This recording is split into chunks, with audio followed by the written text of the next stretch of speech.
중간고사 잘 보셨나요? 시험 시간을 빌려서 인사드리려고 했는데 갑자기 교육청하고 중요한 약속이 잡혀갖고 조교선생님한테 부탁을 드려서 그러니까 조금 죄송한 말씀을 드리고요. 기말고사 때는 꼭 인사드리도록 하겠습니다. 코로나 상황이 좀 더 심각해졌죠. 옆에 있는 인제대학교 뭐에서도 이제 교직원이 걸리고, 그리고 초등학교는 지금 없는 동지역 같은 경우에는 비대면으로 수업이 전환돼 있고, 학원 등은 집합 금지 명령도 떨어지고 행정 명령도 떨어지고, 체육시설 같은 경우는 10시 이전에 마쳐야 되는 이런 부분에서 하루빨리 좀 잠잠해지면 좋겠지 않을까라는 생각이 듭니다. 그러니까 온라인으로 수업하는 것도 많이 힘드실 거고, 이런 부분에서 좀 더 소통할 수 있는 일들이 있으면 좋겠는데 그게 잘 안 돼서 많이 아쉽고요. 오늘은 그 사회복지 조직에서 어떻게 보면 생명이라고 할 수 있는 재정관리에 대해서 공부를 할 생각입니다.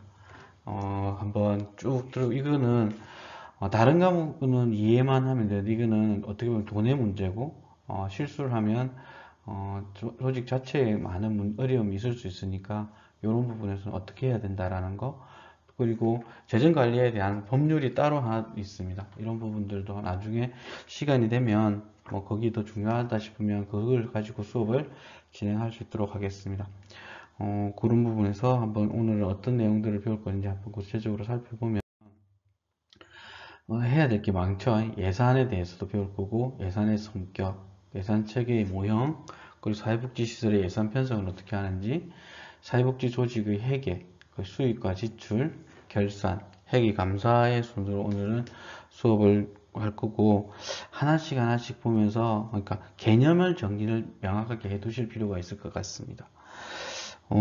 이 재정 관리는 다른 거는 프로그램을 잘하면 이렇게 하면 영역별로 역할이 나뉜다고 할 수 있지만, 재정 관리 같은 경우는 운영자나 직원이든 운영자 입장이든 간에 이 업무를 담당하게 된다면 중요한 업무라고 할 수 있습니다.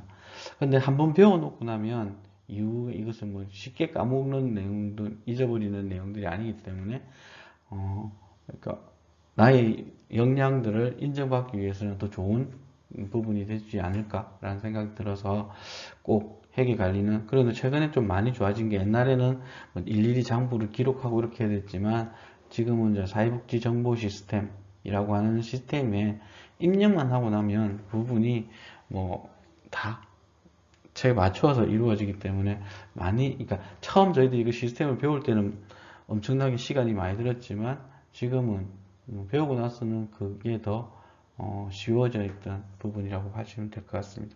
시스템을 보여드리면 좋을 것 같은데 그게 잘 안 돼서, 일단 방법적인 부분은 나중에 제가 운영하는 시설 내용을 가지고 한번 보여드리면서 수업을 할 수 있었으면 좋겠다라는 생각을 가지고 있습니다. 사회복지는 자신의 욕구를 스스로 충족할 수 없는 사람들에 대해서 다른 사람이 개입하여 욕구를 충족시킬 수 있도록 도와주는 것이죠. 욕구 충족을 위해서 자원이 필요하기 때문에 대부분의 개입 과정은 자원의 이전과 밀접한 관계가 있습니다. 대표적인 자원이 돈이죠, 돈. 집의 가정생활도 돈이 제일 중요한 역할을 하듯이 사회복지관도 마찬가지로 가장 중요한 역할을 하고, 어떻게 운영하느냐에 따라서 효과적이고 효율적으로 운영할 수 있는 이런 부분들이 생길 수 있습니다. 사회복지 조직에서 재정관리가 중요한 이유는 크게 두 가지 정도로 이야기하고 있는데요. 재정관리는 기관의 생존과 직결되어 있는 상황으로 기관의 유지와 활동을 위해서는 재원의 확보와 조달이 가장 중요하다. 그러니까 하나의 단체가 저희 단체 예를 들면 저희 단체가 2003년에 처음 만들어졌는데 첫 해 예산이 한 200만 원 정도? 조금 넘었습니다. 그냥 봉사하는 단체였기 때문에 돈이 그렇게 많이 드는 단체는 아니었죠. 근데 올해 저희들이 예산이 한 8억 정도 됩니다. 8억 정도? 8억이 조금 넘겠네요. 그렇게 잡혀 있다 보니까 그러니까 재정이 수반되지 않으면 업무를 진행하는데 많은 어려움을 가지게 됩니다. 그래서 저희들이 이제 하면 초등 지역 아동센터, 중고등학생 청소년 지역 아동센터 2개, 그리고 공동생활 가정 2개, 그리고 그러니까 신어마을학교라고 하는 프로젝트가 있고요. 그리고 희망아지트라는 공간을 또 추가로 확보해서 이 사업들을 이렇게 진행하고 있다라고 말씀드릴 수 있는데, 이것도 진행하기 위해서는 다 돈입니다. 지금 공간을 한 20평도 안 되는 공간을 조성하는데 지금 한 4천만 정도 이상이 들어가고 있어요. 그 안에 이제 기자재가 1천만 원 이상씩 들어가고 있기 때문에 나중에 뭐 시간이 되면 뭐 코로나 상황이 좀 잠잠해지면 한 번쯤은 방문할 수 있도록 이렇게 겨나갈 수 있는 것들일 건데, 하나의 공간은 크리에이트, 그러니까 영상을 편집하고 촬영하고 체험할 수 있는 공간이고, 하나는 청소년을 위한 카페, 정보를 제공하는 카페, 작습니다. 그러면은 그런 부분들을 이야기하고 있고요. 사회복지 조직의 두 번째는 사회복지 조직의 이해 당사자, 정부, 후원자, 자원봉사자 및 이용자들이 재원이 어떻게 사용되었는지에 대해 많은 관심을 갖고 있습니다. 여러분들도 지금 이제 제가 과제를 드렸는데 제일 민감하게 재정을 알아보는 게 쉽지 않다. 근데 재정은 공개가 원칙으로 되어 있습니다. 공개 안 하면 후원금도 잘 안 들어와요. 저희 기관도 지금 현재 보면 해피로그라는 해피빈에 보면 자작나무를 치면 공개를 해놓고 있습니다. 2010년도 예산 이렇게도 하고 있고 하기 때문에, 그렇다고 저희 기관을 조사하지 말고, 저희 기관은 뭐 그렇게 큰 규모의 기관이 아니기 때문에 다 공개를 하고 있으니까 뭐 재정 상태를 알기 어렵다고 했는데, 조금만 관심을 가지시면, 왜냐면 여러분들이 나중에 해야 될 영역이기 때문에 한번 찾아보시는 게 필요할 것 같고요. 재정 관리는 재정 운용 기관의 기획 및 평가 과정에서 중요한 영향을 미치고, 예산 결정을 바탕으로 기관의 기획 및 평가 노력이 실행된다는 점에서 그러니까 얼마를 재원을 가지고 있느냐에 따라서, 재원을 확보할 수 있느냐에 따라서 할 수 있는 사업들이 다양하게 구성이 되는 거죠. 200만 원 있을 때하고 지금 8억을 운영하고 있을 때 할 수 있는 일은 엄청나게 다르죠.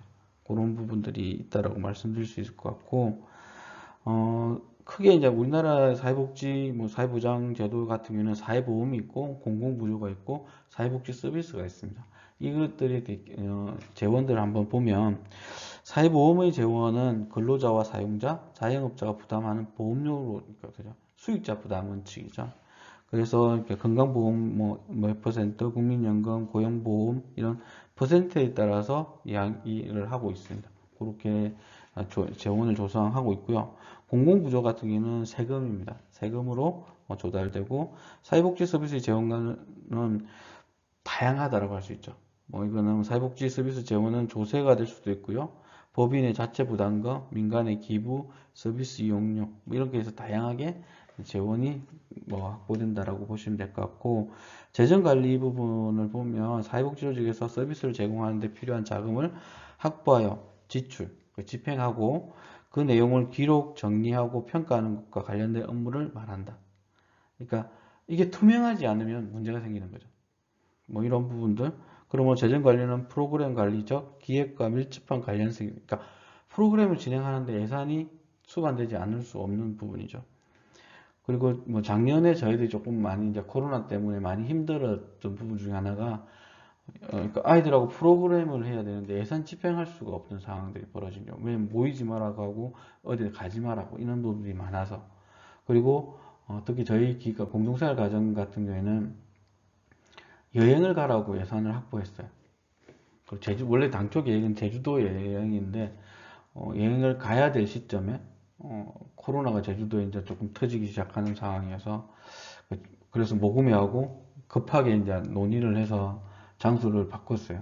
그때 당시에 대한민국의 청정지역이라고 하는 울릉도, 독도로 급하게 바꾸고 내용 예산 수립하고 변경 신청서 내고 이렇게 해서 급하게 갔다 왔죠. 2박 3일로 울릉도를 갔다 왔고, 독도도 그때 당시 이제 태풍이 지나간 뒤에서 독도에 내리지는 못했고요. 독도를 한 바퀴 순회하는 형태로 갔다 왔습니다. 올해도 예산을 저희들이 조금 확보해서 울릉도, 독도로 가는 사항들, 청소년을 데리고 가는 일들을 조금 하게 될 것 같고요. 이런 부분에서 재정관리 4대 분야라고 하는 부분이 예산, 집행, 회계, 평가 이렇게 보시면 될 것 같습니다. 먼저 이제 예산에 대해서 한번 살펴보면 예산의 개념은 한 조직이 일정 기간 동안 수행할 업무와 업무의 실행을 위해 필요한 재원의 확보 방안 및 지출 관리에 관해서 수립된 계획을 의미하는 거죠. 그러니까 당초는 그러니까 회계 연도가 끝나기 5일 전, 그러니까 12월 25일 이전에 지자체가 예산을 제출해야 됩니다. 사업 계획서와 같이 제출하게 되죠. 그런 부분에서 이렇게 내년 한 해는 이렇게 살겠습니다 하고 승인이 된과 동시에 또 공개를 3개월 이상 하게 되어 있습니다. 그리고 일정 기간, 회계연도라고 하는데 보통 정부 회계연도를 따르니까 1월 1일부터 12월 31일에 걸친 조직의 수입 및 지출에 관한 예정액 혹은 계획안을 말합니다. 그리고 사회복지 조직에서는 사회복지 법인 및 사회복지 시설 재무회계 규칙, 아까 법이 하나 있다고 했죠. 이게 기본이 되는 거죠. 바에 따라 법인 시설이 일정한 규칙과 형식에 의해 편성하고 예산에 대한 심의, 의결을 거쳐 확정된 예산을 재정 계획, 1년 동안 계획이라고 하고 이 부분을 지자체에 승인받도록 되어 있습니다. 예산의 효력은 세입 예산과 세출 예산에 따라 다르게 되는데, 그러니까 예산안이 없는 돈을 집행하면 이게 문제가 됩니다. 불법이죠. 그래서 추가로 누가 지나가다가 후원금을 주고 갔다라고 하면 그것을 예산에 편성해서 근데 지자체 승인을 받아야 되잖아요. 그래서 사후 승인 이렇게 추경을 해서 승인 받고 집행하는 이런 부분들. 그리고 요새는 조금 그러니까 센터 시설들이 조금 그래서 기타 특별 회계로 해서 처리해서 하는 방법들도 있습니다. 그리고 법인 회계 연도는 아까 이야기했던 1년 예산 1년을 하게 되고 1월 1일부터 12월 31일로 하게 되고 예산은 예산 편성, 예산 집행 그리고 결산의 순환 과정을 거치며 자원 조달 계획과 자원 통제 역할을 한다라는 부분으로 아시면 될 것 같아요. 전체 흐름은 예산이 어떤 거라는 걸 알겠죠? 이걸 집으로 가정으로 들어오면 가정에 1년 동안 쓸 돈 수입은 얼마나 될 거고, 그러니까 월급이 됐든 월세가 됐든 간에 수입 들어오는 건 다, 그리고 지출해야 되는 학비는 얼마 나가고 생계비는 얼마 나가고 이렇게 해서 했는데 돈이 흑자가 됐다, 적자가 됐다 라는 부분들을 이야기하죠. 정부 예산은 기본적으로 흑자 재정도 하고 적자 재정도 하죠. 근데 사회복지 시설의 보조금은 제로제로 맞추는 게 됩니다. 제로제로가 안 되면 반납해야 되는 이런 상황들이 벌어지죠. 남으면 반납. 모자란다고 더 주진 않습니다. 이런 부분들이 있고요. 두 번째 예산의 종류를 보면 본예산하고 추가경정 예산이 있습니다. 본예산은 아까 재무회계 규칙 10조에 있는데 당초 이사회의 심의와 의결을 거쳐 확정된 예산. 이게 이사회가 있는 건 사단법인이나 사회복지법인 정도의 개념인데요. 작은 시설들 같은 경우 운영위원회의 의결 심의를 거쳐라 이렇게 되어 있습니다. 추가경정 예산은 규칙 제13조에 있는 내용인데요. 예산 성립 후에 생긴 사유로 인해 이미 성립된 예산에 변경을 가할 필요가 있을 때, 즉 필요한 경비 부족이 생겨서 본 예산에 추가 또는 변경을 가해야 하는 예산을 추가경정 예산이라고 하는데요. 그래서 줄여서 추경이라고 하는데 추경은 몇 번까지 할 수 있을 것 같아요? 최근 지자체 같은 경우는 추경을 많이 안 하는 추세로 가 있는데요. 정부가 작년 한 해 동안 추경을 많이 했죠. 코로나 때문에도 그렇고 이런 부분들이 있습니다. 몇 번을 해도 상관은 없습니다. 기관들 같은 경우는. 근데 그거는 이제 돈이 많을 때 많이 들어왔을 때 이렇게 할 수 있는 거고, 당초 예산에서 작년에 저희들도 한 두세 번 추경을 했던 걸로 기억합니다. 그리고 또 회계를 맞추기 위해서 결산 추경까지도 하고 이렇게 하니까 그런 부분들이 있습니다. 일반적으로 예산 작업은 예산의 수립 또는 편성이라고 하는데 이렇게 보면 첫 번째가 조직의 단기 구체적 목표를 설정하기에 필요한 부분이 검토해야 되고, 조직의 운영에 대한 자료 수집, 업무, 사업 실적, 사업 평가, 가용 자원, 재정 사항 이런 것들을 고려하게 되죠. 예산을 편성할 때. 그리고 만족도 조사 이런 거 고려하죠. 어떤 사업을 진행했는데 그러니까 이용자들이 만족도가 엄청나게 떨어져. 근데 이것을 해야 되나 말아야 되나 판단을 하는 거죠. 근데 특히 학생들하고 청소년들하고 하다 보면 공부에 이렇게 만족도가 많이 떨어지는 경우들이 있어요. 그렇다고 해서 안 해야 되는 건 아니니까 필요성에 따라서 또 하기도 합니다. 운영에 대한 고려, 대안을 대한 고려해야 되죠. 지금 이런 프로그램을 하는데 그런데 그게 안 됐을 때 대안을 찾아 모색하는 거죠. 아이들한테 심리치료 프로그램이 필요한데 심리치료에 대한 강사가 없다든지 예산이 부족하다든지 그럼 그에 유사한 다른 프로그램을 대체할 수 있는 부분을 찾아내야 되는 거죠. 그 조직할 때 우선순위 결정하죠. 그러니까 필요성, 시급성, 효과성, 효율성 들을 고려해서 하는 거고 우선순위에 따른 예산안 잠정 확정, 운영 단위, 사업 단위, 기능 단위로 이렇게 하게 되고요. 그래서 그 지역 아동센터를 예를 들면 5대 영역의 프로그램들을 하게 되어 있습니다. 이 중에 어디에 우선 편차를 두는지 이런 것들도 학업에 초점을 맞춘 지역 아동센터가 교육 프로그램이 많을 거고요. 문화나 이런 청소년 활동 참여 프로그램이 있으면 특히 저희 청소년 센터 같은 경우에는 진로 프로그램이 많습니다. 그래서 진로 프로그램에 대한 사업이 추가로 더 확보되는 이런 부분들이 있습니다. 그 재정 원청과의 접촉 및 확인, 재정 자원 확보 시도를 하는 거고, 그러니까 프로포절이나 여러 가지 형태를 하는 거죠. 예산안 수정 및 확정 이렇게 과정들을 거치게 된다라고 말씀드릴 수 있습니다. 예산의 성격을 이렇게 보면 크게 정치적 기능과 법률적 기능, 행정적 기능, 경제적 기능 이렇게 나뉘어져 있는데요. 정치적 기능 같은 경우는 의회가 예산 심의, 결정권, 결산권 등을 통해 행정부 등을 통제하는 수단으로서의 역할을 한다. 자원의 배분과 관련된 이해관계를 조정하는 과정이다. 이거는 이제 그 지자체에 대한 부분이라고 하고 정부를 예를 들었는데요. 이게 작은 사회복지 시설이나 뭐 사회복지 법인으로 들어오면 그러니까 이사회가 있고 감사가 있죠. 그러니까 감사의 역할이 의회가 한다라고 보시면 될 것 같습니다. 법률적 기능 같은 경우는 예산은 법령에 따라서 편성되고 집행되므로 법령을 시행하는 기능 그리고 예산은 하는 입법기구의 의결을 거쳐 회기 동안에 이제 법적 효력을 가지고 그러니까 아까 편성 예산에 안에 없는 내용을 집행하게 되면 법률을 어기게 되는 문제가 생기는 거죠. 국가 예산의 경우 법률을 제정하는 의례 등의 승인 절차를 통해 결정하게 된다. 행정적 기능을 보면 정부가 가용 자원을 효과적으로 동원하여 각종 사업 계획을 뒷받침하기 위한 최대의 경제성, 효율성을 고려하는 관리 기능, 회계연도 사업들에 대한 계획을 수립하는 과정들이다라고 하고요.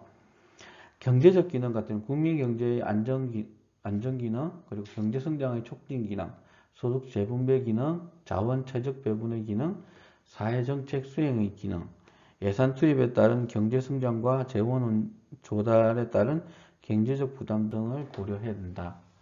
그러니까 예산이랑 이 종합적으로 고려해야 되는 부분들이 있다고 말씀드릴 수 있을 것 같습니다. 예산 체계 모형을 한번 보면 첫 번째는 품목별 예산입니다. 정의를 한번 보면 다가오는 해에 계획된 총 비용을 보여주기 위해 사용되는 기관의 총 영역과 돈의 액수를 단순하게 목록화한 것으로 가장 전통적이고 기본적이며 널리 사용되는 예산 체계를 말합니다. 예산을 지출 대상별로 분류하여 편성하는 예산제도, 지출 대상이란 인건비, 소모품비 등의 투입 요소를 지칭하고 구체적인 대상 품목은 그 자체의 성격별로 구분하게 되어 있습니다. 품목별 예산의 특징을 보면 전년도 예산을 근거로 하여 일정한 양만큼 증가시켜 나가는 것을 점진주의 특징, 그러니까 작년보다 플러스 알파 이렇게 하는 거죠.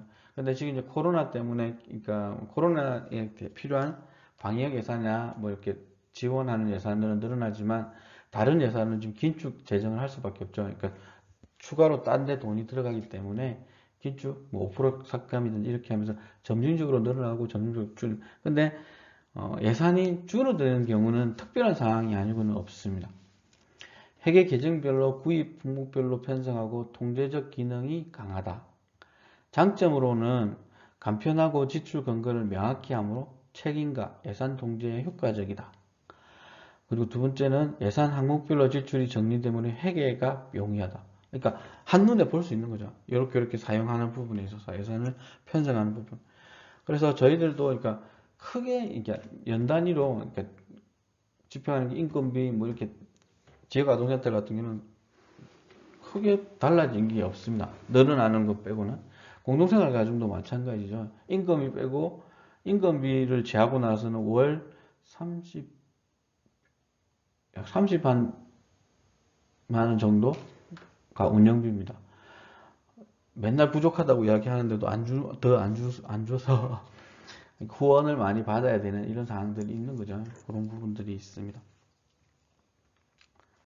단점을 보면 전년도 예산을 기준으로 점진주의적 특성을 갖기 때문에 예산 정감의 신축성이 없고 전반적인 인상률을 적용하므로 예산 정감의 기준의 타당성이 희박하고 효율성을 무시하는 거죠. 그러니까 많이 필요한데 더 집행할 수 있는 게 아니라 짜여진 대로 가야 되는 부분이니까 그 항목을 새로 신설한다든지 이런 것들이 융통성이 좀 없는 부분이라고 할 수 있는 거죠.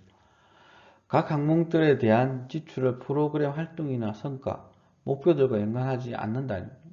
그러니까 아까 얘기했던 성과가 나는데 좀 더 추가하면 아이들의 변화나 이런 것들을 볼 수 있는데 그게 아니라 짜여진 대로 그러니까 항목이 정해진 대로 아까 5대 영역의 프로그램에서 센터마다 강조하는 데가 다를 수 있는데 여기 얼마 여기 일률적으로 편성하게 되는 이런 부분들의 문제들도 있다는 거죠. 그래서 그런 단점들이 있다라고 말씀드릴 수 있는 거고, 두 번째는 성과주의 예산입니다. 그러니까 앞에 부분을 조금 상세할 수 있는 부분이 되겠죠. 기능주의 예산 또는 사업 예산으로 부르게 되고요. 조직의 활동을 기능별 또는 사업별로 구분한 후에 이를 다시 세부 사업으로 나누어 세부 사업 단위의 원가를 계산하고 여기에 업무량을 곱해 편성하는 예산으로 가업 중심 예산이라고도 할 수 있습니다. 지출의 성과를 중심으로 예산을 관리하고 운영하는 부분이다라고 말씀드릴 수 있는데요. 그러니까 각 사업 팀별로 이렇게 진행할 수 있다라는 부분들로 있습니다. 그래서 조금 최근 들어서 많이 편성하는 부분들이라고 보시면 될 것 같고요. 복지관도 마찬가지로 이런 사업들이 예산이 그렇게 편성이 되고 있다라고 보시면 될 것 같습니다. 성과주의 예산의 특징을 보면 수행하는 업무에 중점을 두는 관리 지향의 예산 제도이다. 단위 원가 곱하기 업무량 예산액으로 표시하며 편성하는 예산이다. 그래서 예산 편성할 때 여러분들도 여행을 간다고 한번 생각해 보시면 여행 갈 때 어디로 가는데 기차표나 비행기 그러니까 교통비는 얼마인데 몇 명이 가고 식사를 하게 되면 식사에 얼마짜리를 몇 명이서 몇 번을 먹는다. 이런 것들을 다 계산하면 여행의 총 예산이 나오겠죠. 이런 형태로 편성하는 부분이죠. 그리고 효율성을 중시하는 거죠.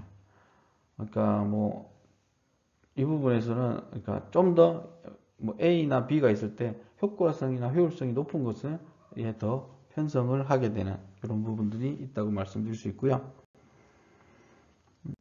그리고 장점은 목표와 사업을 분명하게 알 수 있다. 사업 단위 원가를 계산하여 자금을 배분함으로써 합리성을 도모할 수 있고 사업의 효율성을 기할 수 있다. 라는 부분이 있습니다. 그래서 성과가 뚜렷하게 보여지는 거죠. 단점은 사업 단위를 정하는 것과 사업 단위 원가를 산출해내기가 어렵다. 사업 적정 단위 하나를 산출하는 데 드는 비용이 만만치 않다라는 거죠. 어떻게 보면 배꼽이 배보다 크다라고 할 수 있는 부분들. 그러니까 그것을 준비하는 예산들이 더 커질 수 있는.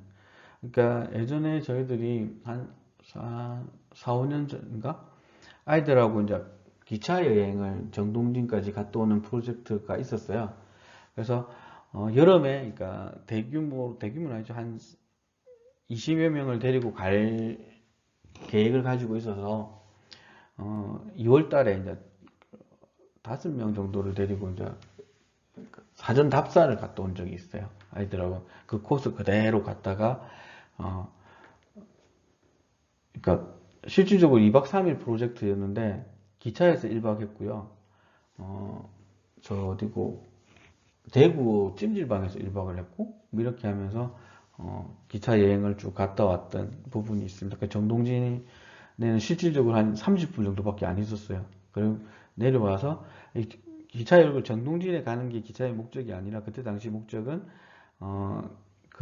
저희들이 여기 있는 삼방시장 활성화 사업에 저희들이 청소년들이 어떤 역할을 하느냐를 도움을 드리고 싶어서 기획을 했는데 그래서 전통시장 투어였어요. 그래서 저쪽에 어디 강원도 쪽에 있는 전통시장, 대구에 있는 전통시장들을 가서 어떻게 운영되고 있는지, 거기에 대표 프로그램이 뭔지 이런 것들을 보고 와서 여기 있는 삼방시장 상인회하고 같이 프로그램을 했던 이런 부분들을 하기 위해서 준비 과정에 가서 5명 갔을 때 예산이 더 많이는 아니죠. 근데 1인당 단가는 더 높았던 것 같아요. 그렇게 진행할 수 있었던 것 같습니다. 그 다음으로 계획 예산이라는 것들이 있습니다. 장기적인 사업 계획을 세우고 그것을 실천하기 위해 해당 연도의 사업 계획과 이를 뒷받침하는 예산을 통합하여 수립하는 예산 체계를 말합니다. 저는 이렇게 한번 세워본 적이 없어서, 근데 그러니까 사회복지 예산은 1년 단위 프로젝트들이 많아요. 1년에 되면 다 반납하든지, 근데 후원금으로 진행하는, 아니면 프로포즈를 통해서 장기 프로젝트를 진행하는, 뭐 장기 프로젝트라도 3년 단위가 뭐 모금에서 지원하는 최장 프로젝트니까, 그런 부분들을 프로젝트로 세워서 하다 보면 이게 장기 프로젝트 예산을 수립하게 되는 것도 있습니다. 뭐 그렇게 진행하기도 하고, 지금 이제 저희들이 월드비전하고 하는 프로젝트 같은 경우는 6년짜리 프로젝트들도 합니다. 그 안에서 다양한 뭐 아이들의 성장을 위해서, 꿈 지원을 위해서 이렇게 하는 프로젝트도 있기 때문에 뭐 저희들이 직접 세우지는 않지만 이런 부분들, 아까 했던 사회복지 현장에서는 성과주 예산 편성이 좀 많다라고 보시면 될 것 같습니다. 특징은 장기 계획과 단기 예산 편성을 구체적으로 사업 실행 계획을 통해 유기적으로 연결한다. 장기 계획을 전제로 하며 목표를 분명히 한다. 계획 기능이 가능하다. 조직의 장기적 계획에 의한 사업 목표가 설정되어야 하고 조직이 목표 달성을 위해 효과적인 대안을 선택할 능력이 있어야 하고 장기적 재정 계획을 뒷받침할 재정 계획이 있어야 한다. 그렇죠? 추가로 들어올 수 있는 예산이 확보가 되어야 어떻게 프로젝트를 진행하겠다 이런 것들이 만들어지는 거죠. 1년 예산 따와서 진행하고 그러니까 예를 들면 지금 복권기금에서 하는 야간보호 사업이 있어요. 이게 매년 1년 단위로 사업을 이렇게 하다 보니까 연속성을 만들기가 쉽지는 않아요. 그래서 뭐 그건 그렇다고 해서 이제 뭐 이 장기적 프로젝트로 가자 그러면 한 기간에 집중하는 이런 부분들이 생기기 때문에 또 뭐 형평성 문제 이런 것들이 있기 때문에 모금에는 쉽게 그렇게 할 수는 없겠지만 뭐 그런 부분에서 예전에는 5년간만 지원했다라고 하는데 지금은 그것도 풀려서 야간 보호가 필요한 기간에 우선 지원한다 이렇게 되어 있습니다.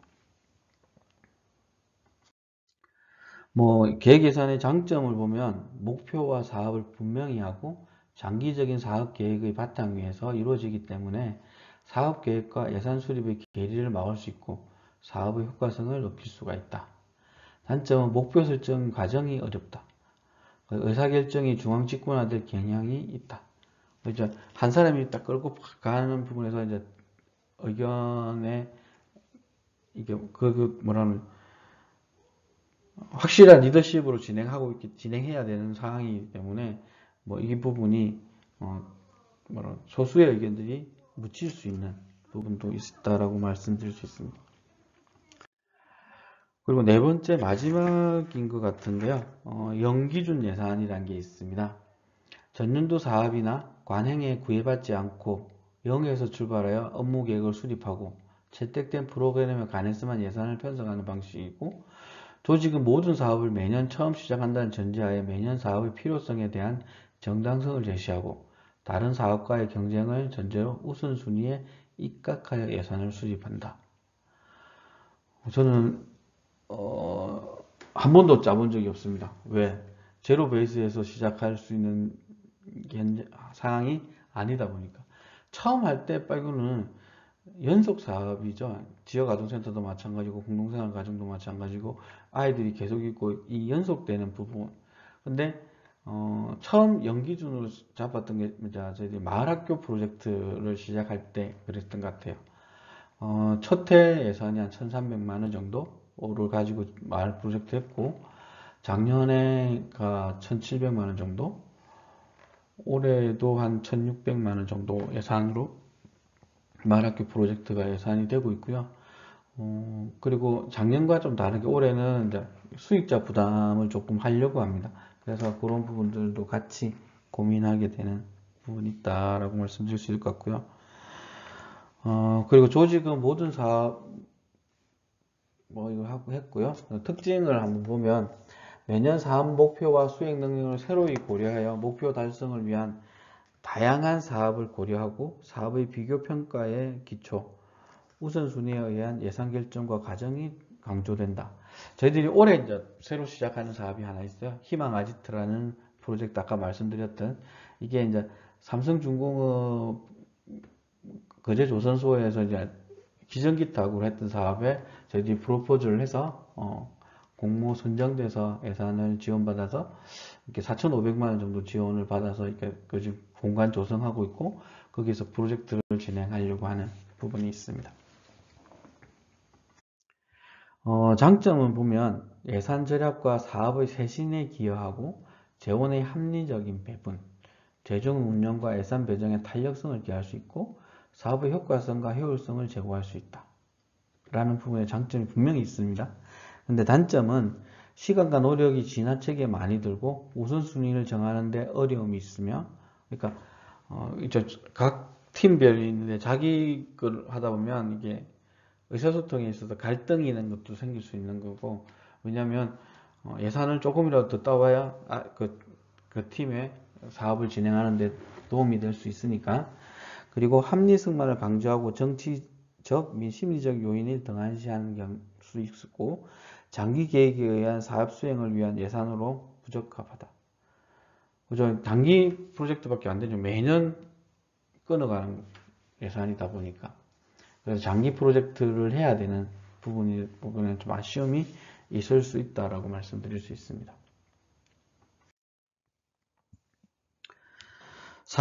사회복지시설의 예산 편성을 보면, 그러니까 원래 예산 편성은 그렇게 진행이 돼요. 한 10월 달쯤, 9월 달쯤에 원칙은 그렇습니다. 9월 달쯤에 지자체에서 그러니까 각 시설, 법인에 예산을 수립하라고 이렇게 공고를, 그러니까 안내를 합니다. 그러니까 올해 예산이 이 정도, 그러니까 나갈 것 같다. 그러니까 그게 맞춰서 예산 편성해라는 예산 그거가 나옵니다. 그러니까 가예산이라고 하는 예산을 알려주죠. 그러면 알려줄 때가 있고 지역아동센터 같은 경우는 거의 12월 돼야 예산이 편성이 되니까 한 번도 그렇게 받아본 적은 없어요. 그러니까 그러면 자체적으로 저희들 이제 단체에서 각 시설한테 예산 편성하라는 지침을 전년도에 기준해서 편성하든지 아니면 그때까지 나온 가예산을 통해서 편성 지침을 내리고 지침을 통해서 이제 내부적으로 올라오면 내부적인 확정된 예산을 가지고 한번 검토를 하고 그것을 이제 최종시설하고 확정이 되면 운영위원회 그리고 이사회에 올려서 성인 심의하고 의결하는 절차를 거칩니다. 그 과정이 12월 한 중순이면 끝나게 되고 그래서 12월 24일 이전까지 지자체에 보고하는 절차들을 밟게 되죠. 운영위원회 회의록을 첨부해서 라는 부분이 있습니다. 이런 과정들을 거치게 되고 공개를 하고 이렇게 하는 과정이 있습니다. 사회복지 재정의 원천을 보면 일반적으로 사회복지 재원은 정부 보조금, 법인 전입금, 후원금, 이용료 수입 등으로 구성한다. 그리고 뭐 정부 보조금의 특성에 대해서 보면 보조금의 성격을 가지는데요. 사회복지 정진에 대한 국가 책임이 현실적으로 대부분 민간 법인에 의한 위탁 사업으로 이루어지고 있다. 따라서 국가의 책임은 이러한 민간 법인에 대한 보조금의 형태로 이루어진다라고 보고요. 비용의 보조 형태도 있습니다. 국가 또는 지방자치단체는 사회복지 시설의 설치 또는 운영에 필요한 비용 중 일부를 매년 예산의 범위 내에서 보조한다. 이 경우 사회복지시설의 운영에 필요한 보조 비율은 보조금 예산 및 관리에 관한 법률 시행령에 정하는 바에 한다. 그러니까 국도시비 비율이 정해져 있다든지 이런 것들이 있습니다. 각 시설마다 다 비율이 다 달라요. 지방 예산으로 100% 하는 것도 있고요.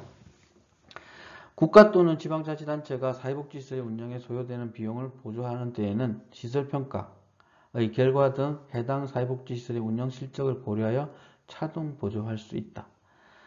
용도 외 사용 금지. 보조금은 그 목적 외에 사용하지 못하며 법령의 규정 등에 따라 성실한 보조 사업을 수행해야 된다.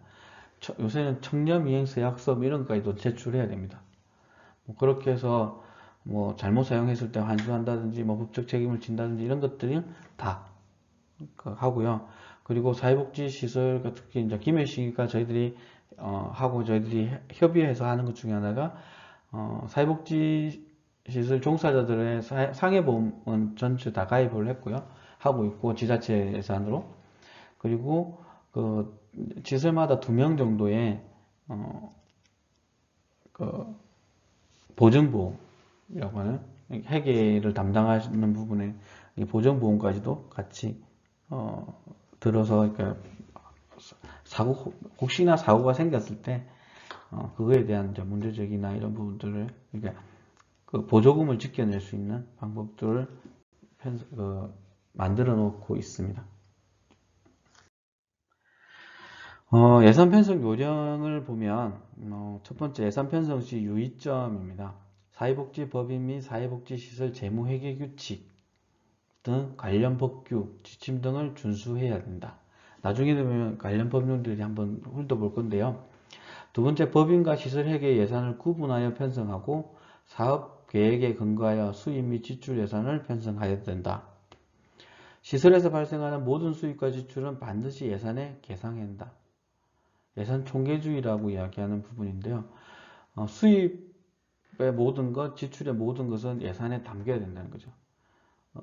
수입이 누락되거나 지출이 없는데 지출됐다든지, 그러니까 수입이 누락되면 횡령이 되는 거죠. 지나가다가 누가 후원금을 줬어요, 저한테. 줬는데 제가 깜빡하고 은행에 안 넣었어요, 통장에. 이게 횡령이 되는 거죠. 근데 그걸 이제 제가 쓰면, 개인적으로 쓰면, 이게 웬 돈이지 하고 쓰면, 이제 횡령해서 이제 사용하게 되는 거고, 이제 완전히 횡령이 되는 건데, 기간에 이렇게 사용을 했다. 그러면, 이게 횡령은 아닌데, 유용이 되는 거죠. 그것도 법률상에 문제가 많은 거죠. 그 지출도 마찬가지로 집행 없이 하면 이게 환수 조치가 됩니다. 이런 부분들도 보셔야 되고요. 그리고 예산 규모는 우선 전년도 또는 수년간의 예산, 결산 분석을 고려하고 차기년도 물가 상승률, 운영 보조금의 변화, 세입 재원의 충당 가능성, 후원금, 사업 수입, 기타 이렇게 등을 살펴봐야 된다. 후원금이 들어올 가능성이 전혀 없는데 후원금을 잡으면 나중에 또 추경해야 되는 부분이죠. 또한 세입 제출 예산 편성 시 고려해야 되는 부분은 사업비, 보수 규정 등 인건비의 변화, 재산 조성 및 시설 보수, 기타 운영비 등 법인과 법인 예산 편성 요령의 적합 여부들을 고려한다. 그러니까 예산 지침이 있으면 지침에 따라서 편성을 하면 되는 거죠. 저희도 이제 제가 이제 사무국장을 담당 4개 시설 사무국장 담당하다 보니까 예산 지침을 일단 내려줘요. 근데 이제 나중에 되면 예산을 담당 직원들이 많지 않다 보니까 예산 편성을 제가 다 하고 있는 경우도 있습니다. 그래서 제가 12월 달은 싫어합니다. 11월 달, 12월 달. 제가 싫어하지 않는 달이 별로 없는 것 같아요. 왜냐하면 특히 이제 회계를 해야 되는 사항이 벌어지면 그래요. 예산 편성이 아까 11월부터 12월 달 한다 그랬죠? 그리고 12월부터 해야 되는 것 중에 12월 말부터 해야 되는 게 이제 그거죠. 연말정산. 이게 다 끝나면 3월입니다. 근데 또 3월 끝나면 연말정산 가지고 4대 보험이 이제 이렇게 뭐 변화되는 거 있죠. 작게 냈으면 더 내야 되고 이런 부분의 절차. 1년 내도록 회계 갖고 머리 아프게 하고 있습니다. 뭐 이런 부분들을 고려해야 된다라고 보시면 될 것 같고요. 이제 세입 관련 사항을 보면 세입 예산은 재원별, 성질별, 관항목으로 구분하여 편성한다. 주요 세입 재원은 정부, 지방자치단체의 보조금이고 법인 전입금, 후원금, 이용자 부담금, 이월금, 잡수입 등으로 구성할 수 있다. 보조금 수입은 각 보조사업별로 명확히 구분해야 된다. 그러니까 저희 지역아동센터 예를 들면 올해는 조금 줄었어요. 한 두세 개 줄었는데 작년에 예산이 보면 기본 운영비, 추가 운영비, 추가 운영 도비, 토요 운영비, 특수목적 사업비, 우수 지역아동센터 지원비, 냉난방비, 또 뭐 있죠? 그 공기청정기 지원 이런 것도 있었고, 뭐 이렇게 해서 실질적으로 그 급식비, 추가 급식비 이렇게 해서 한 10개 정도로 나뉘어 있습니다. 이 예산이 섞이면 안 되는 거죠. 그러니까 이런 부분들을 어떻게 잘 처리하느냐 이런 것들이 있습니다. 뭐 그런 부분들이 좀 머리가 많이 아프게 되는 부분이 있습니다. 그리고 세출 관련 사항을 한번 보면 세출 예산은 경비의 성질과 기능을 고려하여 관, 항목으로 구분 편성하는데 관 항목, 세목까지도 내려갈 수 있습니다. 일반적으로 세출 예산은 사무비가 가장 많이 편성되죠. 인건비, 업무 추진비, 운영비가 포함되고요. 사업비, 어떻게 보면 가장 중요한 우리 기관의 미션을 수행할 수 있는 부분이 사업비 부분이고, 재산조성비, 전출금, 간연도 지출, 반환금, 예비비, 잡지출 등으로 구성한다. 사업비는 사업계획서에 근거하여 지출 예산을 편성하게 되고, 지출 단가에 대한 정부 및 지방자치단체의 지침이 있는 경우, 뭐 인건비 지침이죠. 근데 지역아동센터 같은 경우는 최저임금 플러스 얼마 이렇게 되는 거죠. 편성을 해라고 하는데 뭐 호봉도 인정이 안 되고 이렇게 하다 보니까, 그리고 예산도 뭐 여유롭게 주지 않죠. 이런 부분이다 보니까 최저임금에서 조금 더 주는 부분이다 보니까 좀 열악합니다. 이런 부분도 있어서. 근데 호봉제가 될 것 같은데 지금 서울이나 강원도, 인천, 제주 정도까지는 지금 충남인가? 이제 반 정도는 지금 호봉제를 가고 있습니다. 근데 경남이 조금 논의가 더 돼서 뭐 이것도 같이 논의해야 되는 부분이 있죠. 그래서 이런 부분이 있고, 뭐 예를 들어서 뭐 보면 보조금 외에 법인이 자율적으로 부담하는 인건비성 경비는 법인 전입금 항목을 편성한 후 집행함으로써 보조금과 법인 전입금의 구분이 명확해야 돼요. 이 돈이 섞이는 거는 철저하게 막아야 되는 거죠. 사업별로도 마찬가지고 이런 부분이 있습니다. 사회복지 재무회계 규칙을 한번 나중에 보면 이 이제 표가에 이 내용이 일부만 지금 책에 화면에 나오는데요. 깁니다. 그 내용들을 한번 다 보시면 좋을 것 같고, 제가 시간을 꼭 내서 재무회계 규칙 부분을 한번 쭉 훑어볼 수 있도록 하겠습니다.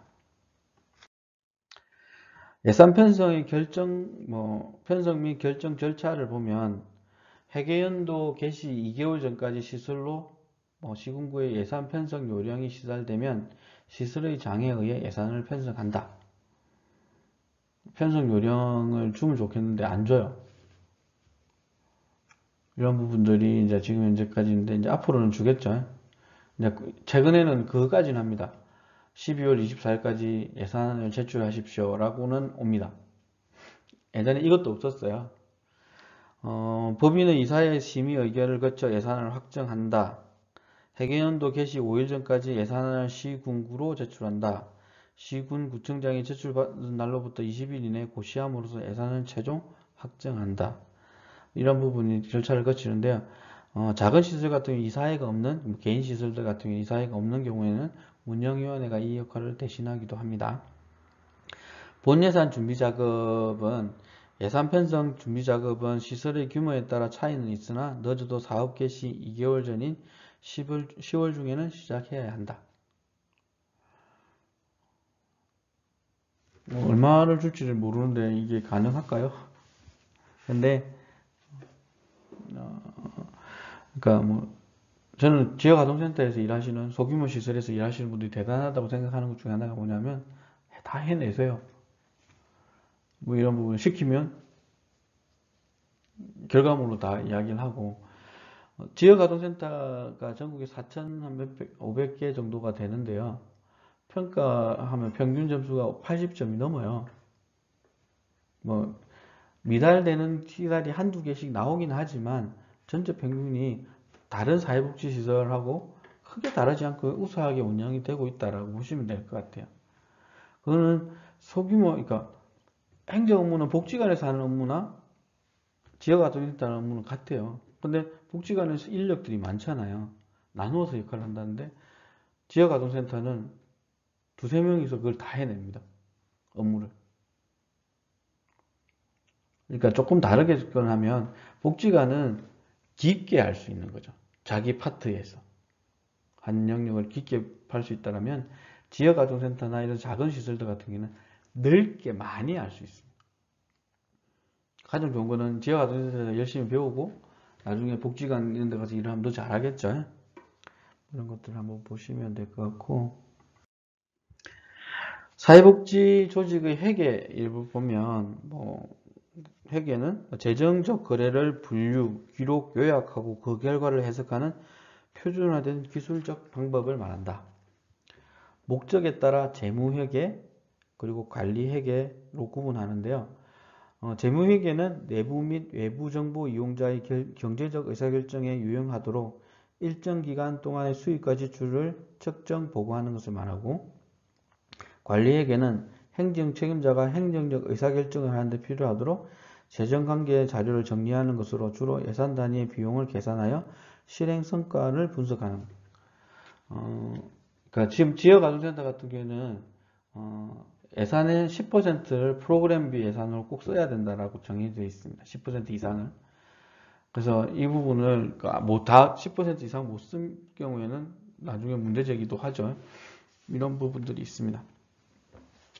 주요 회계 활동 이렇게 보면 기록 업무, 정리 업무, 재정 보고서 작성 및 발행 이런 것들이 있는데요. 기록 업무를 보면 수입, 지출에 관한 다양한 기록 장부를 마련하고 회계 원칙에 따라 장부에 기록하는 일이다 라고 하는데 이 업무는 조금 바뀌었어요. 전자 시스템을 대체할 수 있다라고 되어 있기 때문에 기록보다는 입력하면 됩니다. 시스템에. 특히 회계 이런 내용들은 예산안도 시스템에 다 있고요. 그리고 그 안에 뭐 지출, 수입 이런 내용들이 다 회계로 들어가면 시스템에서 알아서 그것을 다 정리하고 있습니다. 그러니까 오차 없이 입력만 하면 되는 거죠. 두 번째 정리 업무, 장부에 기록된 회계사항을 주기적으로 종결하여 정리하는 업무.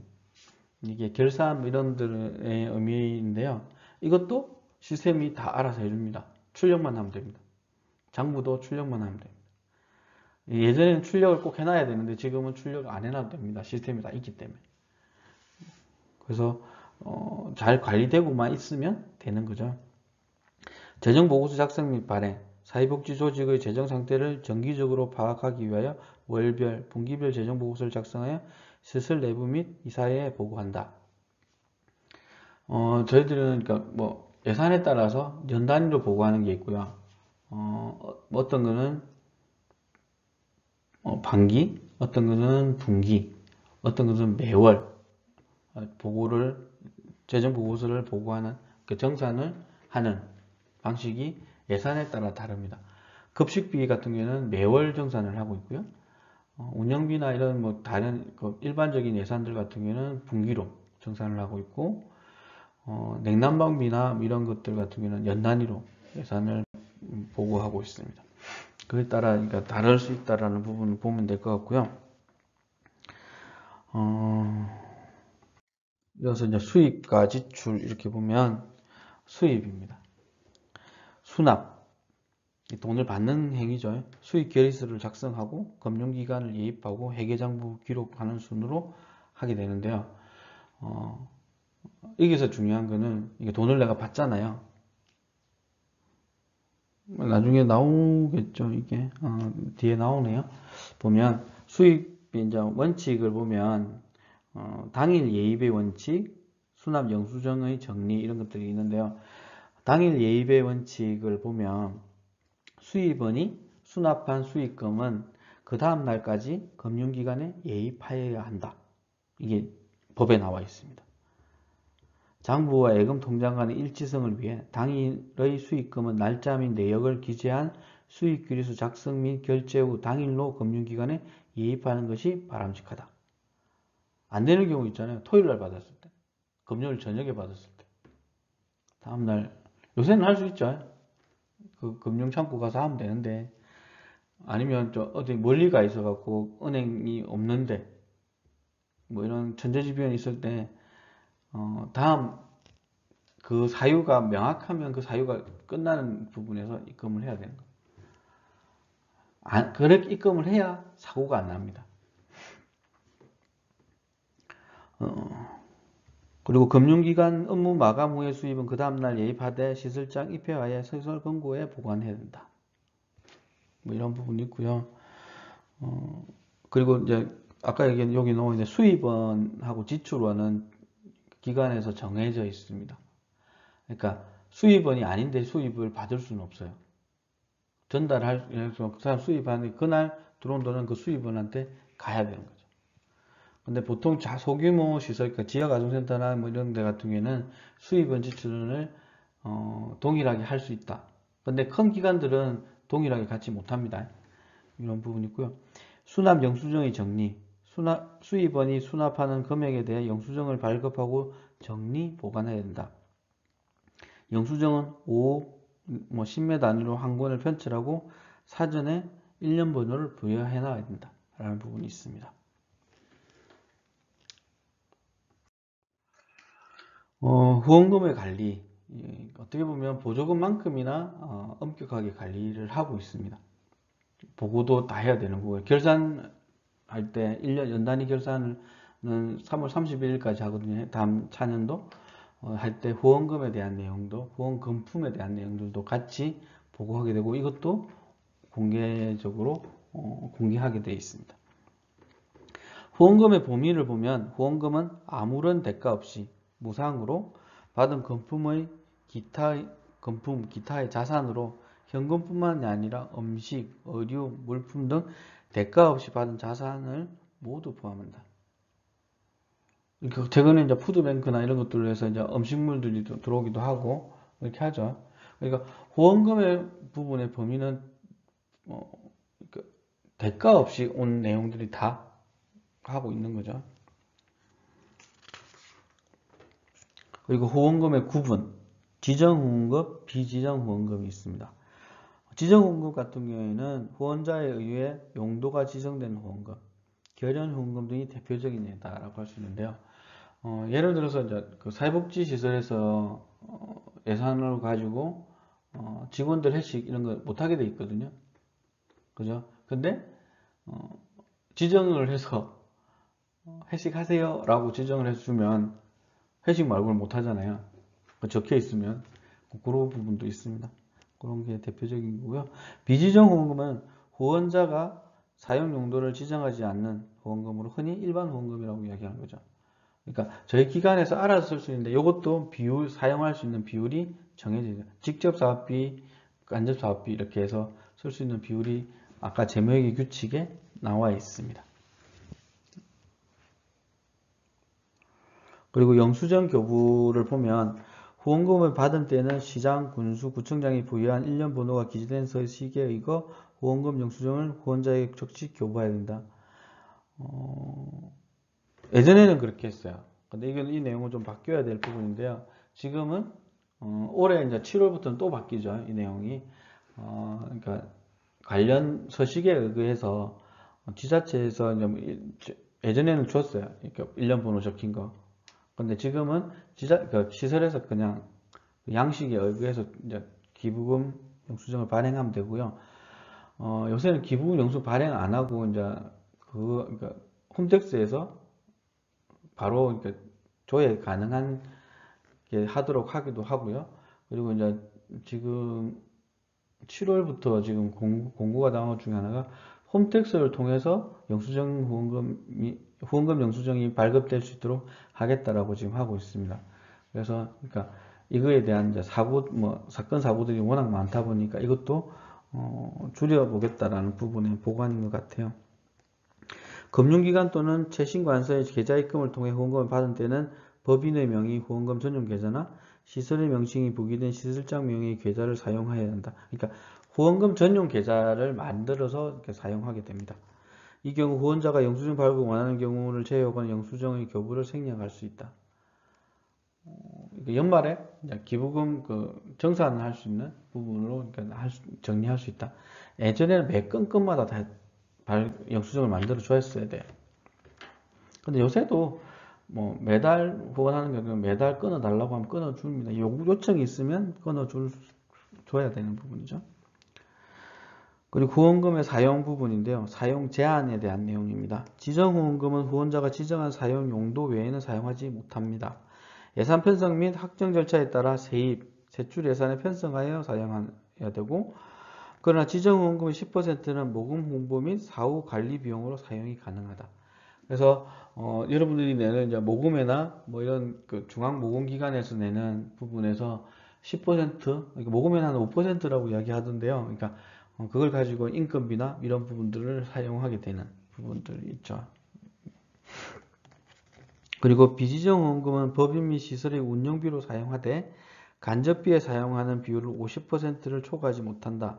예를 들어서 인건비, 회의비, 여비, 시설비, 자산취득비 등으로 사용한다 이렇게 되어 있습니다. 항목이 딱 정해져 있는 거죠. 그리고 사용 내용의 통보를 해드려야 하는데 법인의 대표이사와 시설장은 연일에 해당 후원금의 수입 및 사용 내역을 후원금을 낸 법인단체 또는 개인에게 통보해야 한다. 법인 또는 시설에 발행하는 정기 간행물 또는 홍보지 등을 이용한 일괄 통보도 가능하다. 보통 그래서 연말에 아니면 연초에 소식지를 만들어서 그게 이름 다 적혀 있잖아요. 그걸 가지고 이제 발송하는 부분들을 대신하고 있는 거죠.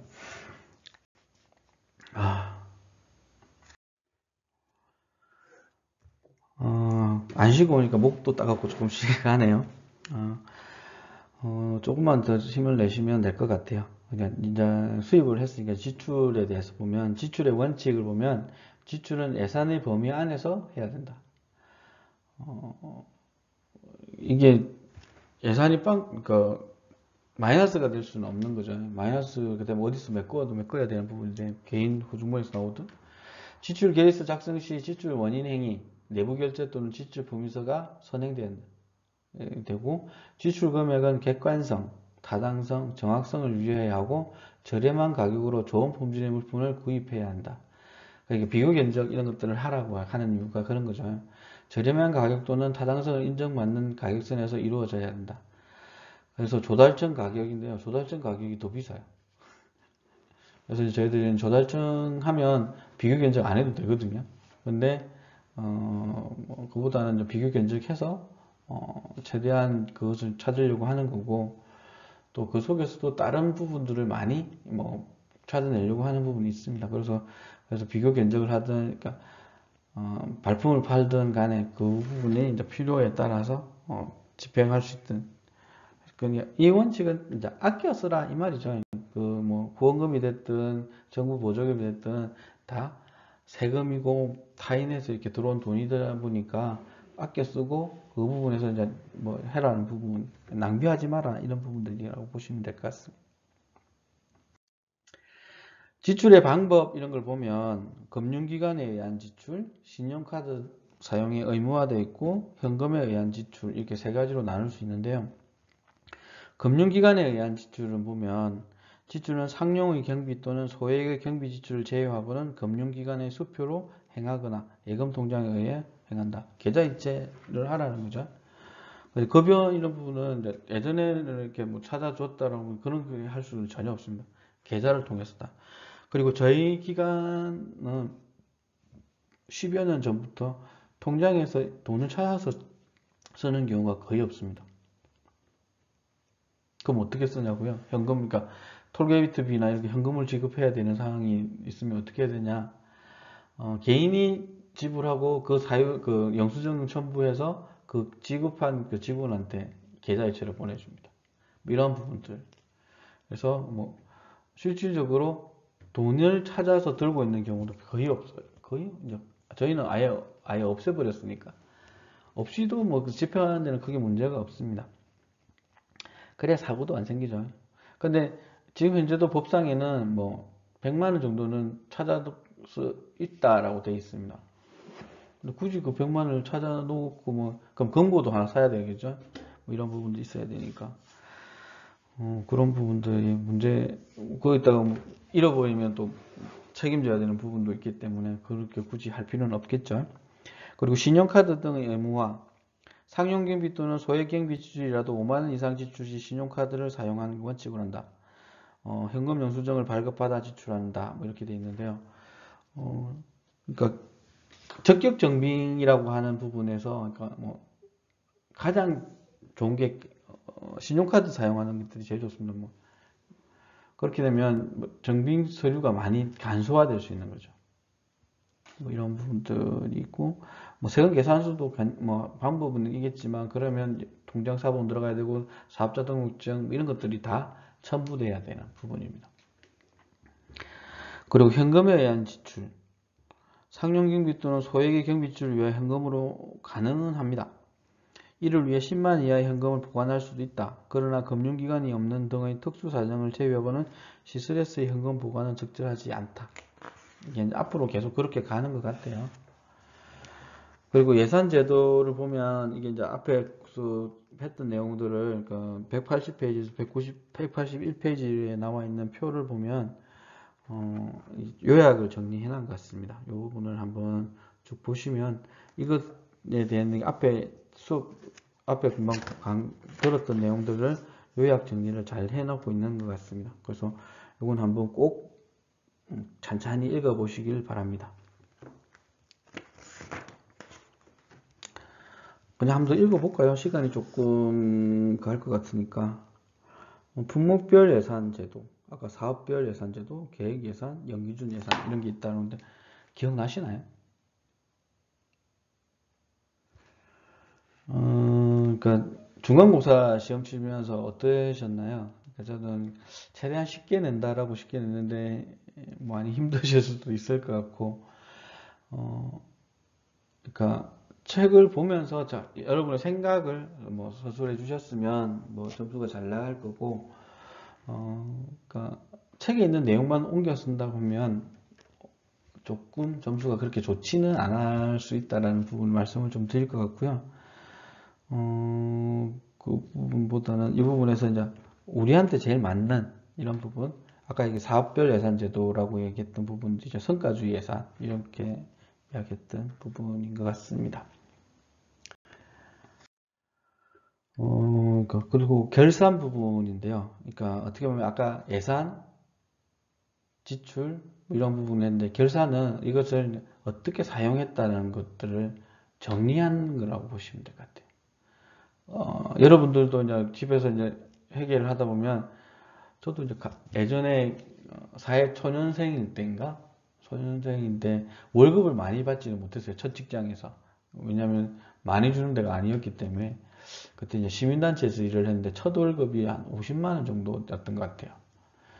50만 원을 받고 이렇게 일을 하면서 그때 당시 하면서 가계부를 한 2년 정도 썼던 것 같아요.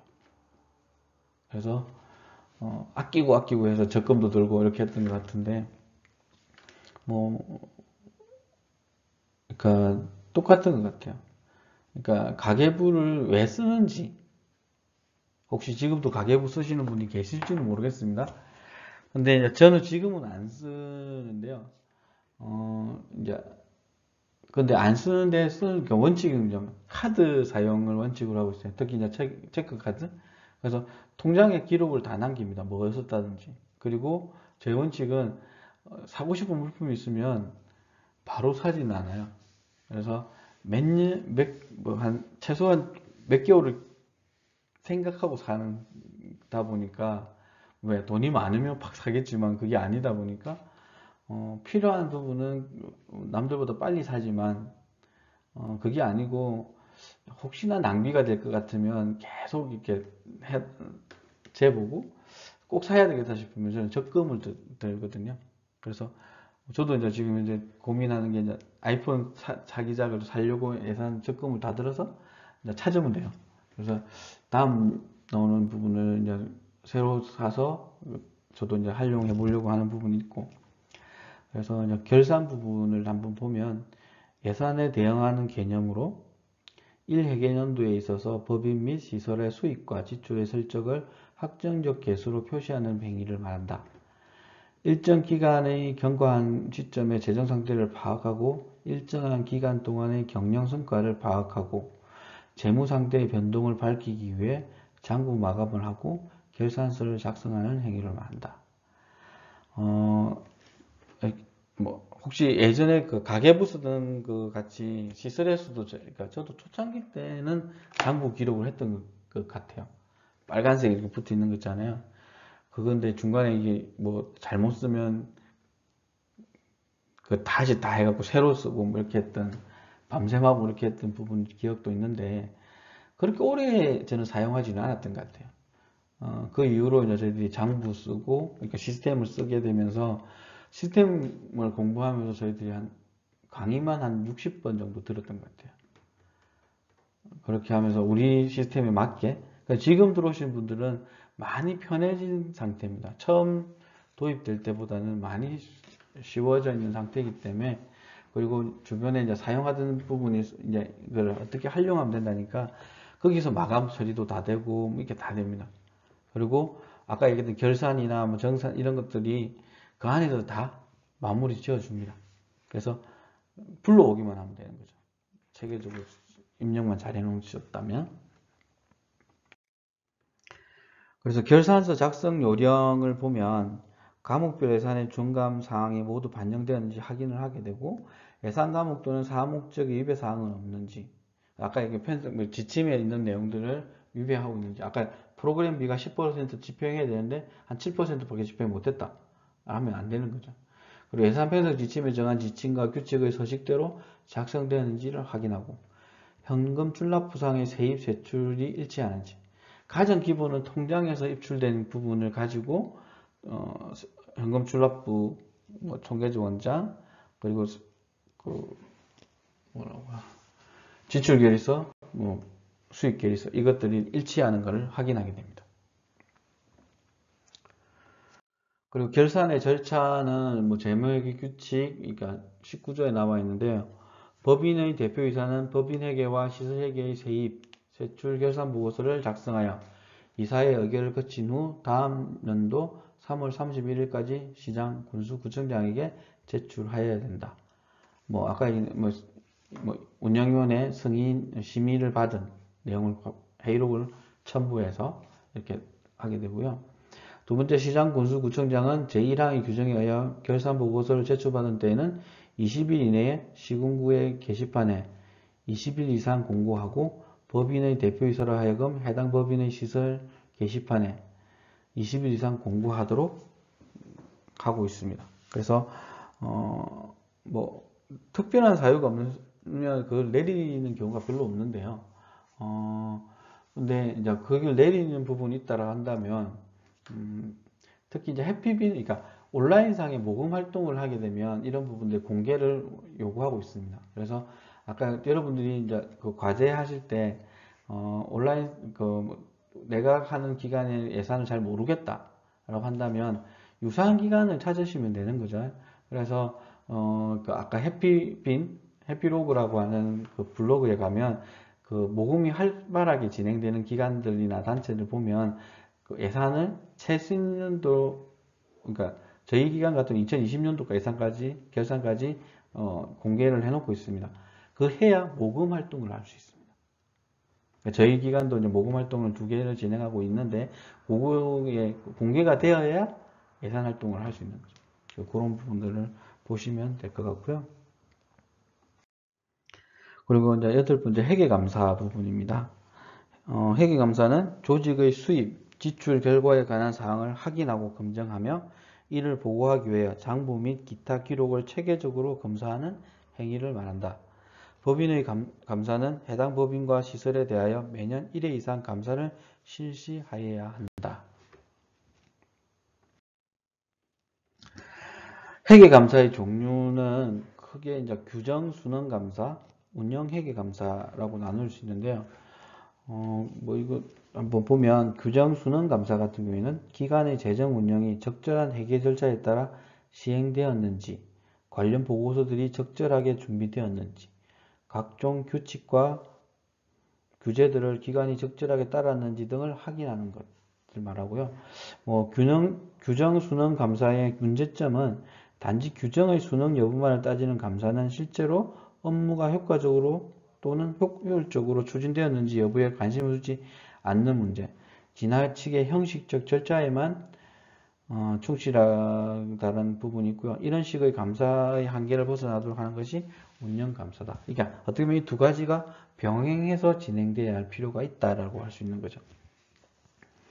운영회계 감사를 보면 예산과 관련해 바람직한 프로그램의 운영의 산출 여부, 목표들이 어느 정도의 경제성과 효율성으로 성취되었는지 등에 대한 관심을 가지고 있다. 다음 사항을 중점적으로 점검을 하게 되는데요. 첫 번째, 경제성과 효율성.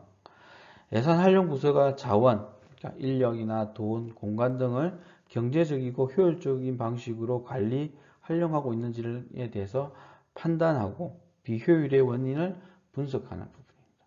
그러니까 돈을 집행했는데 아까 만족도나 여러 가지 부분에서 성과가 안 난다라면 왜 그런지에 대한 부분, 다음 연도는 좀 더 효율적인 부분에 예산 편성을 한다든지 이런 것들이 이루어지겠죠. 그리고 이제 두 번째는 프로그램의 결과를 고려하게 되는데요.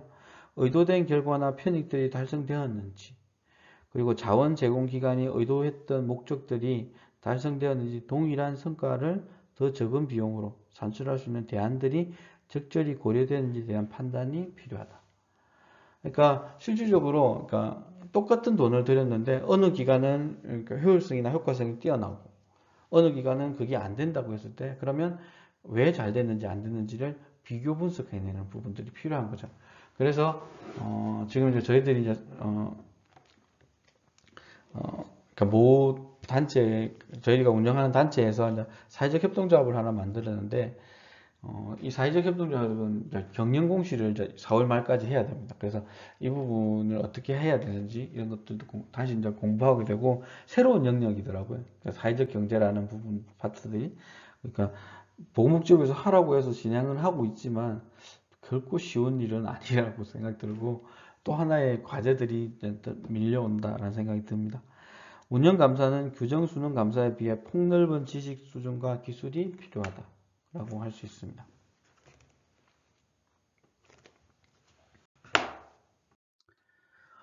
사회복지 조직의 재정관리에 관한 법률과 규칙을 보면 어떻게 보면 이제 사회복지 시설이나 아니면 사회복지 법인들이 재정관리를 하는 거 아닌데 이것 때문에 이런 법률들 때문에 적용을 받게 되는 부분입니다. 그래서 보조금관리법 가장 최초로 만들어진 법률이죠. 그리고 사회복지사업법, 사회복지사업법에 따라서는 재정관리나 평가 그리고 지도점검, 감사 이런 내용들의 부분을 다 담고 있습니다. 그리고 보조금의 예산 및 관리에 관한 법률. 왜냐하면 정부나 지자체로부터 저희들이 예산을 받고 있기 때문에 보조금의 형태로 그 부분에 이제 어떻게 사용되는지 그것을 잘 사용해야 되는 부분들, 효율적이고 효과적으로 사용해야 되는 부분들을 적용받고 있다고 보시면 될 것 같고요. 사회복지법인 시설관리 안내. 이것만 있는 게 아니고 지역아동센터, 지역아동센터 사업 안내, 그리고 노인은 노인 사업 안내, 이런 시설에 관련된 세부적인 사업 안내들이 따로 다 있습니다. 그리고 이제 어떻게 보면 회계의 기본이라고 할 수 있는 사회복지법인 및 사회복지시설 재무회계 규칙, 그리고 공익법인의 설립 운영에 관한 법률, 그리고 보건복지부 소관 비영리법인의 설립 및 감독에 관한 규칙, 사회복지사업법의 보조금, 비용의 징수, 후원금의 관리 이런 내용들을 하고 더 많이 있습니다. 앞으로 이제 사회적 경제 영역까지도 저희들이 함께 하고 있게 되니까 거기에 관련된 법률들도 또 만들어지고 있고, 그래서 법률들이 점점점 그러니까 그 투명화 그리고 효율적 효과성을 높이기 위한 부분에 있어서 법률이 더 강제해 나가고 있다라고 보시면 될 것 같고요. 아까 이제 후원금도 아까 결산과 마찬가지로 3월 30일까지 31일까지 보고하고 공개하는 게 원칙으로 되어 있습니다. 그래서 그런 부분들도 함께 챙기면 좋겠고요. 여러분들이 이제 이런 사회복지 조직에서 재정 관리 어떻게 보면 제일 그러니까 아까 뭐 대표님이 얼핏 이야기하는데 민감한 정보다 예전에는 그랬습니다. 민감한 정보고 공개하지 않고 이렇게 했습니다. 근데 지금은 그렇지 않습니다. 그러니까 보조부금을 받는 부분이다 보니까 그리고 후원금을 받는 조직이다 보니까 이것을 공개하고 투명화되지 않는 조직한테는 추가적으로 예산 지원이 안 되는, 그러니까 공개를 강제하고 있다라고 보시면 되고, 그래서 조금만 시간을 내면 이 기관이 어떤 예산을 얼마나 쓰고 있는지는 대충 알 수 있습니다. 그래서 대표적으로 할 수 있는 게 뭐 네이버의 해피빈이라고 하는 해피로그에 그 시설들이 있습니다. 시설들이 후원을 하고 있는 온라인 창구인데요. 거기에 예산을 공개하지 않으면 후원을 할 수 없게 만들어 놨습니다. 그래서 예산을 다 공개할 수 있도록 해놨기 때문에 한번 검색해 보시면 뭐 그 부분을 알고, 그러니까 내가 하려고 하는 그 기간이 없을 수도 있어요. 근데 유사한 기관들을 찾으면 그 기관의 예산이 공개될 수 있는 거죠. 그래서 뭐 시험 치신다고 고생도 많이 하셨는데 이제 반 왔어요. 반 왔고 반은 이제 오늘 수업 더 끝나는 거니 반이 이제 지나가죠. 그래서 시작이 반이고, 그래서 여러분들이 이제 사회복지 현장에서 공부하는 게 쉽지만은 않습니다. 저도 이제 대학원에서 박사과정 공부하고 있지만 머리가 터질 것 같이 이렇게 합니다. 하지만 그 시간은 지나고 나면 웃을 수 있는 시간이 될 수 있을 것 같아요. 그래서 조금 힘들지만 함께 넘어갔으면 좋겠고, 코로나도 함께 잘 극복해 나갔으면 좋겠습니다. 수고하셨습니다.